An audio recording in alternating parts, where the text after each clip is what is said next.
झारखंड गठन के दौरान पहले डोमिसाइल के विषय पर और अब भाषा के मुद्दे पर राजनीति हावी है। कल ही झारखंड मुक्ति मोर्चा के वरिष्ठ नेता और कैबिनेट मंत्री जगन्नाथ महतो ने साफ तौर पर कह दिया है कि वो प्योर भोजपुरी विरोधी हैं और प्योर खतियानी हैं, प्योर झारखंडी हैं।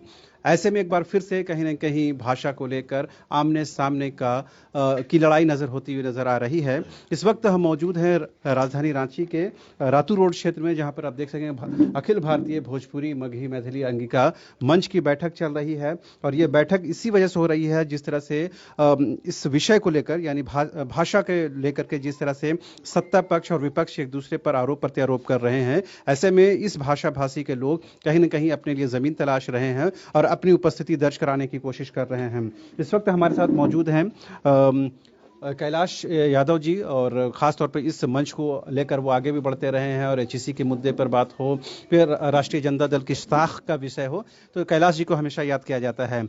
आखिर आज क्या ऐसी जरूरत पड़ी कि इन तीन विषयों को लेकर आप लोगों को बैठक करनी पड़ रही है? देखिए, झारखंड राज्य के लिए काफ़ी अफसोस का विषय है कि राज्य में भाषा को लेकर उन्माद फैलाने का काम किया जा रहा है। झारखंड बंटवारे को आज 22 बरस हो गया। झारखंड के नौजवान युवा बेरोजगार पड़े हैं। उन्नत विकास के लिए राज्य तड़प पड़ा है।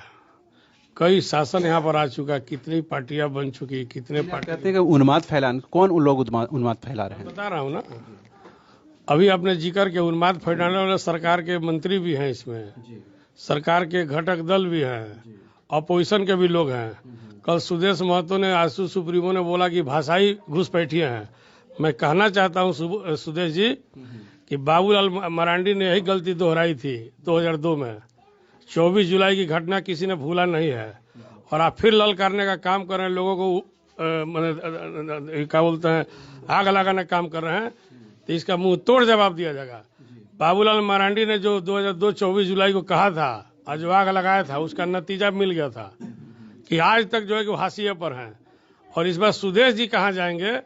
एक पार्टी का अध्यक्ष होकर और जनप्रतिनिधि होकर ऐसा जो है समाज विरोधी बात बोलना, ये कहीं से उचित नहीं है। देश और प्रदेश संविधान से चलता है, और आप संविधान का शपथ लेकर जो है कि आप सदन में जाते हैं, आप बोलते हैं भाषाई घुसपैठी। आपकी जन्म भी नहीं हुई थी जब जो है कि राज्य का जो बंटवारे का जो विवाद चल रहा था। और हिंदुस्तान जो है कि संविधान से चलता है। देश में कोई भी कहीं जा सकता है, रह सकता है, नौकरी कर सकता है, पढ़ सकता है, घर बनाकर रह सकता है। और आप जो है कि यहाँ पर जातीय उन्माद और भाषाई उन्माद फैलाने की बात कर रहे हैं। शर्मनाक है। ऐसे लोग राज्य विरोधी हैं, जन विरोधी हैं, युवाओं को जो है कि रोजी रोजगार से वंचित करना चाह रहे हैं।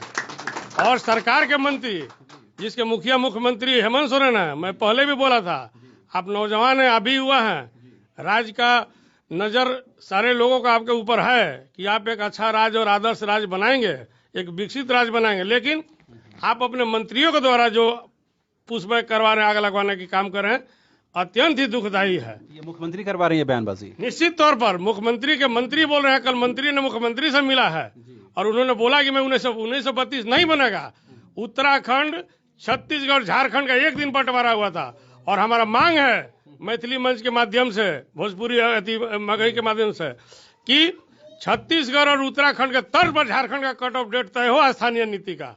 आज की बैठक में हम प्रस्ताव पारित हम लोग होगा। कैलाश जी, आप देखिए, जिस विषय को लेकर आप लोग बैठक कर रहे हैं, उस बैठक में देखिए कितने थोड़े लोग यहाँ मौजूद हैं। ये क्या लग रहा है कि आपकी बात भी आपके समाज तक पूरी तरह से नहीं पहुंच पा रही है? आपको मैं बता देता, थोड़े लोग नहीं है, सब लोग अपने अपने भाषा के, समाज के, अलग अलग एरिया से आए हुए विभिन्न संगठन के प्रतिनिधि हैं। मैं कोई मास बैठक नहीं कर रहा हूं, मैं प्रमुख प्रतिनिधियों का जो है चर्चा कर रहा हूं। और ये चर्चा जो है पूरे राज्य में उलगुलान करेगा, और हम लोग सभी जिलों का दौरा करके लोगों को जागरूक करेंगे। और इस समाज को जागरूक करना नहीं है, समाज ने 2002 में अपना परिचय दिखा दिया है। हम नहीं चाहते हैं कि आर पार आमने सामने की लड़ाई हो। हम लोग आज वर्षों से, सैकड़ों वर्ष सब लोग यहाँ पर आ रहे हैं। बिहार से झारखंड बट गया, गुनाह हो गया। आज मुख्यमंत्री जी के जितने पीए हैं, सेक्रेटरी हैं, देश में जितने अधिकारी हैं, कहाँ के रहने वाले लोग हैं? मैं जानना चाहता हूँ, मुख्यमंत्री जी के जितने पीए सेक्रेटरी हैं, कहाँ के लोग रहने वाले हैं? ये सब जो है कि ओछी राजनीति से बात आवे। कैलाश जी, सवाल तो ये भी है ना कि जिनके नाम पर ये प्रदेश अलग हुआ, अगर उनके मुद्दे पर उनके लिए रोजगार अगर आरक्षित नहीं होता है तो जाहिर सी बात है आंदोलन होगा। जिस तरह खासकर धनबाद और बोकारो में इस विषय को लेकर सड़क पर छात्र उतरे और वहां के जब जनप्रतिनिधि यानी जगन्नाथ महतो अगर नहीं कहेंगे तो जाहिर सी बात उनके लिए मुश्किल खड़ी होगी। जगन्नाथ महतो केवल वहां के जनप्रतिनिधि हैं, पूरे राज्य के सरकार है, वो एक मंत्री हैं। आपको बता दें कि 24 जिलों में 18 जिलों में ये भोजपुरी, मगही और मैथिली और अंगिका समाज के लोग प्रभावित हैं। काफी मात्रा में 50 से 60% की आबादी में लोग हैं। ये नहीं भूलना कि 1.5 करोड़ से ऊपर की आबादी के लोग यहाँ रहते हैं, वास करते हैं, बोलने वाले लोग हैं। चाहे पलामू ले लीजिए, लातेहार, गढ़वा ले लीजिए, आप क्या बोलते हैं कि रांची ले लीजिए, हजारीबाग, रामगढ़ ले लीजिए, बोकारो, धराद ले लीजिए। एक गलतफहमियां पूरे संथाल में अंगिका भाषा बोला जाता है, तो ये जानते हुए भी इन समझी वाली बात क्या ऑलरेडी कानून बना हुआ है। आपको ऐसा क्यों लग रहा है कि सरकार जानबूझ के इसको हवा दे, क्योंकि सरकार उनकी है, अस्थिरता होती है तो उनकी ही बदनामी होगी? ऐसा इसलिए हम लोग को महसूस हो रहा है कि सरकार में अभी भी कुछ ऐसे लोग हैं जो राज्य का उन्नत विकास नहीं चाहते हैं, युवाओं को रोजगार देखना नहीं चाहते हैं, राज्य को रसातल में देखना चाहते हैं। 22 बरस हो गई, अभी तक स्थानीय नीति नहीं बन सका, नियोजन नीति नहीं बन सका, जेपीएससी का बहाली हो, कर्मचारी आयोग का बहाली हो, कुछ राज्य में वैकेंसी नहीं है। प्राइवेट के लिए हम लोग आरक्षण की मांग कर रहे थे कि 27% दो, 75% निजी लोगों को यहाँ पर नौकरी दो, प्राइवेट में आरक्षित करके यहाँ के लोगों को, नौजवानों को मजबूत करो। हम कहाँ उसका विरोधी, हम तो उसके समर्थक हैं।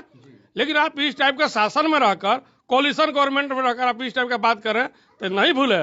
सरकार को क्या संदेश है यहाँ से? सरकार को स्पष्ट संदेश है कि इस पर कड़ी लगाम लगावे और ऐसे बोलने वाले लोग पर जो है कि लोगों को सत्ता से बाहर करें, मंत्रिमंडल से बाहर करें और राज्य के शांति के मार्ग पर ले चले। अन्यथा इस बार की जो आग होगी बहुत भयानक होने जा रही है, क्योंकि राज्य के कोने कोने से लोग हम लोग से संपर्क में, और हम लोग उस स्थिति को लाना नहीं चाह रहे हैं। हम लोग जो है कि समाज जोड़ने वाले लोग हैं, तोड़ने वाला नहीं है। जो समाज विरोधी लोग हैं, समाज तोड़ने वाले, बोलने वाले लोग हैं, उस पर कठोर कार्रवाई होनी चाहिए। आपकी समस्या?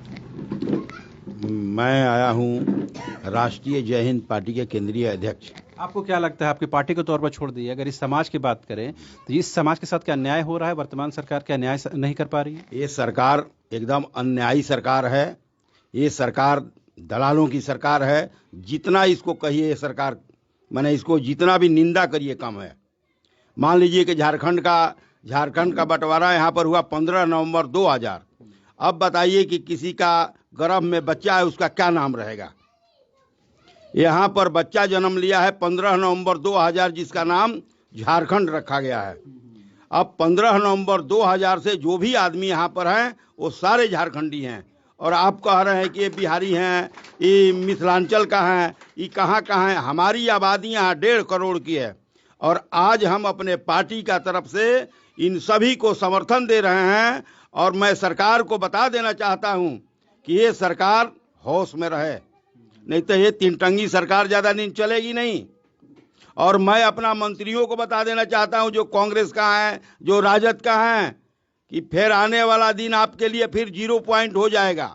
यहाँ बहुत सी पार्टी 0 पर चल रही है। अच्छा, अचानक से क्या लग रहा है, आप बता दीजिए सर, आप कौन से समाज से हो? मैं पिछड़ा वर्ग संघर्ष मोर्चा का अध्यक्ष हूँ झारखंड का। ये समझ में नहीं आ रहा कि अचानक से भाषा के विषय पर झारखंड क्यों जलाने की कोशिश हो रही है। सब कुछ ठीक चल रहा था, कोरोना की वजह से भले विकास कार्य बाधित थे, लेकिन अब ट्रैक पर आ रहा था। अचानक एक विज्ञापन आया जेएसएससी का, उसके बाद से सारा उन्माद शुरू हो गया है। झारखंड जब से गठन हुआ, झारखंड गठन के बाद लगातार सरकार ने हम लोग जो 1.5 करोड़ जो हैं लगभग बाहरी तथाकथित बाहरी लोग हैं, उनके अधिकारों को हनन किया। जैसे पेशा कानून में चुनाव लड़ने से हम लोग वंचित हो गए।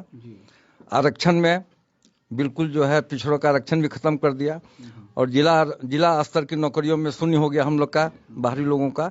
तो एक साजिश के अंतर्गत लगातार जो है जो भी सरकार आई, मैं किसी को भी नहीं सपोर्ट कर रहा हूँ, सब सरकार ने एक बाहरी लोगों के खिलाफ वातावरण पैदा किया है, और यह जो है फाइनल किल है हम लोग को निकालने का।